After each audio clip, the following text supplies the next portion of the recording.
Hey folks, welcome back. I'm at Main Street Bookends in Warner, and with me today is the incomparable Peter St. James from the Wake Up Show on WTPL. Peter, welcome. Hey, thanks, Sean. Appreciate it. It was I understand, quite the honor bestowed on you this year. It came out of the blue. The New Hampshire Association of Broadcasters named me the 2014 New Hampshire Broadcaster of the Year. Wow, congratulations. Yeah, well, thank you. It made me feel very old very quickly. But it's a job I love, and anytime you get a recognition, it's nice, but when you get it from your peers, it's doubly rewarding. That means a lot. Yeah, it really does. It really does. And we're here at Main Street Bookends, and Jim Mitchell and I used to, because he was a broadcaster I looked up to. Oh yeah, he was. Jim had a way of interviewing that over the years I've tried to emulate, because he could always get the best out of people.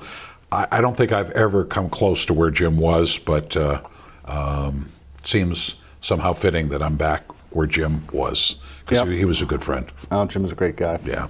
And how long have you been doing radio? Oh my God. See, here's where you're making me feel old. I started doing this in high school in the early 70s. I was working at a station up in Maine, working the Red Sox games on the weekend, just babysitting the board, wasn't talking. Just when they'd say, we'll be back after this, I would take out their commercials, plug in the local commercials, then bring it back. And it was a great way to meet girls in high school, too. So it was fun. And then I did it in college and just kind of drifted into radio and have stayed ever since. And you do a lot. I know that for the troops, National Guard, you've been over to Kuwait. Twice.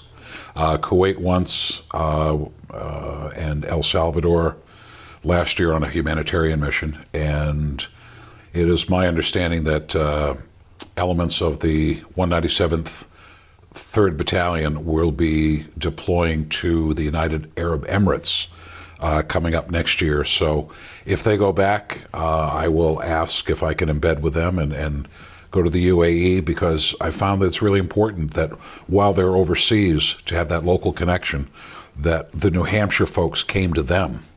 And we put them on the air so that their family, their friends hear them at home.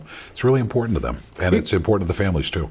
You do that every week, though. You usually have somebody call in from... We started, over 5 years ago, when soldiers were deployed. Right now we're in a cycle where there are no soldiers overseas. We do have the one unit, there are 10 members. They're going to the Mideast next week. But right now everybody's home. But we said, well, gee, people still want to hear about the soldiers. It's the National Guard. They may not see them overseas. It may be a flood or a hurricane or some natural disaster close to home. But it gives chance for people to take ownership of the National Guard and have an idea of what they do. And say thank you and acknowledge. Absolutely. Oh, absolutely. Acknowledge what they do. And it's some of the best people. And when you think that only 1% of the population serves in the military, 1% takes care of the other 99%. That's amazing. It really is amazing. And so if by saying thank you, that's the least we can do. Yeah, and that's the 1% you can really look up to. Absolutely. Great folks. And I've seen some of the guys by. They're all great. They're easygoing. Yeah. And they're humble. Absolutely. I've watched in restaurants people walk up to them and say thank you and pick up the tab for their meal. And they're embarrassed, but appreciative that and the National Guard has great public recognition and great public support in New Hampshire, and I think that's great. Yep, and I think, well, everybody, when we had the crew from the Mount Kearsarge down here, I mean, they weren't buying their own beers that weekend. They were great because we talked to them on the air, and I said, and I was talking to one of the chief petty officers, and I said, can you get us onto the ship? He said, yeah, I can do that. I said to my co-host, Jim Franck, let's go to Norfolk in April or May and do our show from the Kearsarge. That would be cool. And the officer said, I can do that. So if they invite us, absolutely be there in a heartbeat. Great. So, yeah.